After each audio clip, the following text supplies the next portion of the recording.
মিঠুন চক্রবর্তীকে নিয়ে কুণাল ঘোষ বিস্ফোরক মন্তব্য করলেন। তিনি বললেন যে আগামী বছর তিনি এই সময় এই দলে থাকবেন কি বিজেপিতে, এটা নিশ্চিত করুন আগে। আরও কি বললেন দেখুন।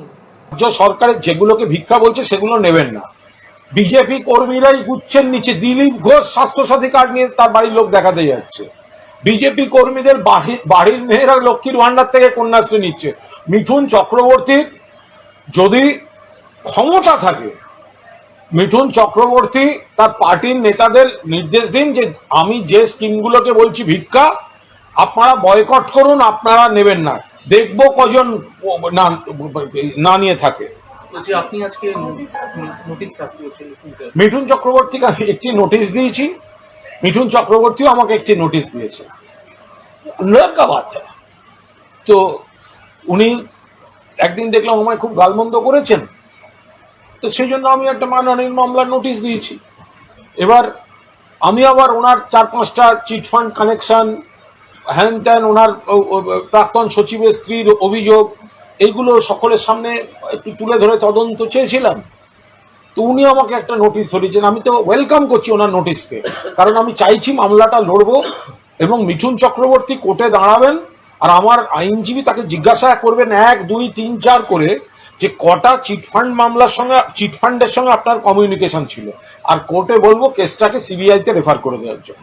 মিঠুন তিনি আজকে বলছেন যে আমাকে রাজনৈতিকভাবে আক্রমণ করুক, আমার পরিবারের নাম নিয়ে আক্রমণ করলে দুঃখ হয়। তো মিঠুন চক্রবর্তী তো রাজনৈতিক আক্রমণের বাইরে গিয়ে ব্যক্তিগত আক্রমণ করছেন, আর ওনাকে রাজনৈতিক আক্রমণটা লোকে করবে কি করে? উনি কোন রাজনীতিবিদ? মিঠুন চক্রবর্তী কোন রাজনীতিবিদ? ওকে আমি কোন রাজনীতি ধরবো? 4 হাত পাল্টানো মাল, ছোটবেলায় নাকি নকশাল করতো, পালিয়ে গেল। তারপরে জ্যোতি আঙ্কেল, তারপরে মমতা আমার বোন, তারপরে 4টে কেলেঙ্কারি, তারপর হাওয়া হয়ে গেল, এখন এসছে বিজেপি। ও নিজে এফিডেভিট দিয়ে কলকাতায় কোনো জায়গায় গিয়ে এফিডেভিট দিয়ে কোর্টে বলুক যে আগামী বছর এই সময় আমি এই দলেই থাকবো।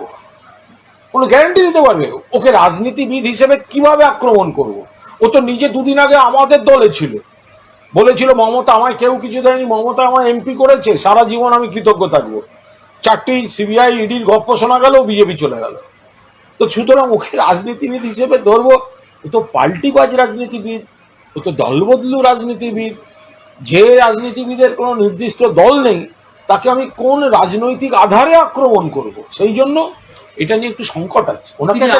তিনি আরো বলছেন 2026-এর সনাতনীরা জেগেছে, বিজেপি সরকার হবে। 21 সালে কি ঘুমাচ্ছিল মিঠুন চক্রবর্তী? ওই যে কি যেন মিঠুন চক্রবর্তী আসার আগে গান বাজছিল, কি যেন ওই যে পিয়ে কি গানটা বাজছিল? হ্যাঁ, মুঝে পিনে দো। মিঠুন চক্রবর্তী আসার আগে বিজেপির অনুষ্ঠানে গান বাজছে, মুঝে পিনে দো। ওই তো মিঠুন চক্রবর্তী। তার আবার রাজনৈতিক মুঝে পিনে দো মিঠুন চক্রবর্তী। তো মানে ওখানকার বিজেপি কর্মীরাও জানে কে এলে কোন গানটা বাজাতে হবে।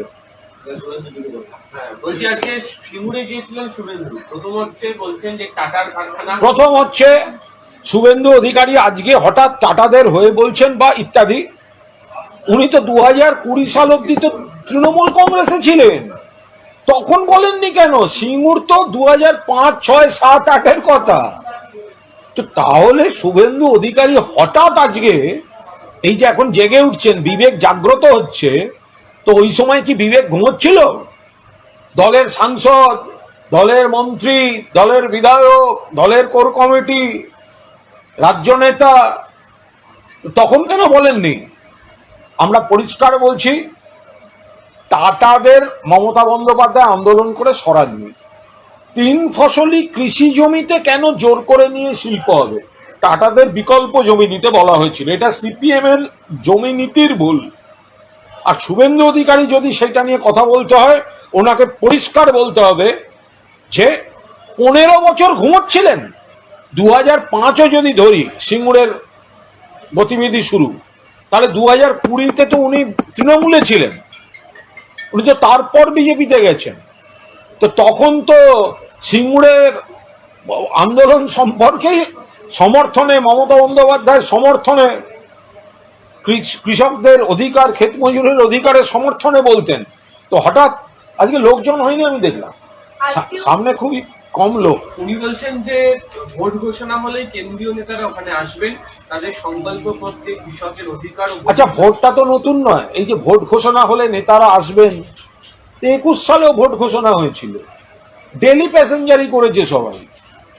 তো ভোট ঘোষণা হওয়া, নির্বাচন কমিশনের বড় বড় কথা বলা, আমলাদের বদল করা, অফিসারদের বদল করা, কেন্দ্রীয় বাহিনী পাঠাবো বলে হুঙ্কার দেয়া, নরেন্দ্র মোদী অমিত শাহের ডেলি প্যাসেঞ্জারি, ইস্তাহার প্রকাশ, এগুলো একটাও নতুন নয়। সবকিছু করে বিজেপি এ রাজ্যে হেরেছে। ফলে ওই এক কথাগুলো বলছেন কেন ফাটা রেকর্ডের মতো? উনি বলছেন বিজেপি ক্ষমতায় এলে কৃষকদের ন্যায্য পাওনা দেওয়া হবে। ন্যায্য পাওনা তো মমতা বন্দ্যোপাধ্যায়ের আমলেই কৃষিতে ভয়ঙ্কর উন্নতি হয়ে আছে, ব্যাপক উন্নতি হয়ে আছে।